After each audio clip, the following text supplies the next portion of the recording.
In this lesson, we will learn about trust. One of the first things that we look for when we date is that we look for someone that we want to be able to trust, someone who we know we can spend our life with and feel confident that trust is not an issue. And if you've been hurt or betrayed in the past, trust becomes even more complicated. How do you trust someone again after you've been hurt by a loved one? At some point in your life together, trust will come into question. It is sadly inevitable, and we will hurt our partner, and they will question our trust. This is just simply because of the humanness in all of us. We're not perfect human beings. We will hurt each other. But it's important to think of trust and hurt in degrees. Think of it as a scale ranging from 1 to 10. There are minor infractions and there are major ones. But remember, we are the ones who decide the degree because all of us are affected differently by different things. What might be a minor infraction to one person could be a major infraction to another. Rebuilding trust with your loved one is a collaborative effort, meaning that both people need to discuss the process of building trust. You need to work together. Many people believe that the person who hurt them should know what to do to rebuild trust.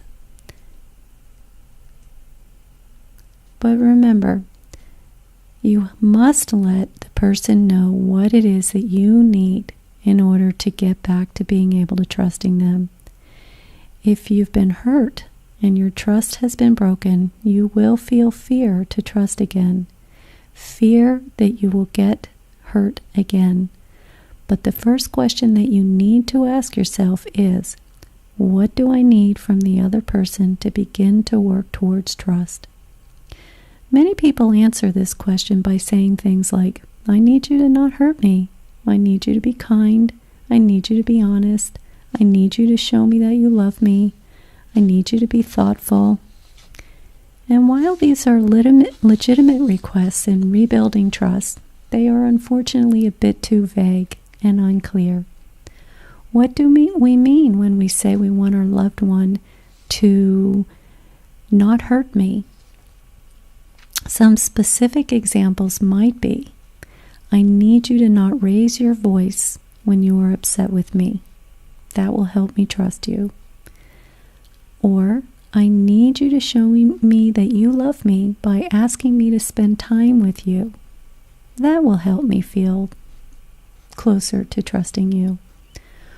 Or, I need you to be honest by letting me know when I do something that upsets you so that I can do something about it. That will help me trust you. But like I said, it is so important to remember that building trust is a collaborative effort. One person cannot do all the work. This will result in hurt and resentment. Work together and let your partner know what you need to build trust, as you will learn to do so in this lesson. All of us have different needs to trust another person. What might be helpful to one person will do absolutely nothing for another. It's equally important to recognize that simply because we have asked our loved one to do something for us doesn't mean that they will agree to do so. This is when dialogue can work towards compromise. Keep in mind that most of us want to trust and most of us want to be trusted. To not be trusted can be painful too, especially if you feel that you have done all that you can do to repair trust. But remember, you need to give your partner a roadmap to repair trust. Otherwise, they won't know what to do, and rebuilding of trust will either not happen or it will take a very, very long time. Recognize that this is hard work for both of you. As you go through this lesson, know that repair and rebuilding trust is a process without a timeline.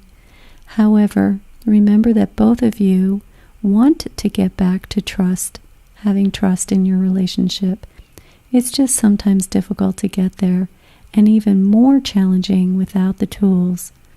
In this lesson and throughout this course, you will be provided with the necessary tools for repair in your relationship. Again, I want to remind you to take your time as you go through this work. When doing any kind of emotional work, it will open up things from the past and things from the present. So be kind to yourself and take good care of yourself as you go through and you do this work. I'll see you in the next lesson.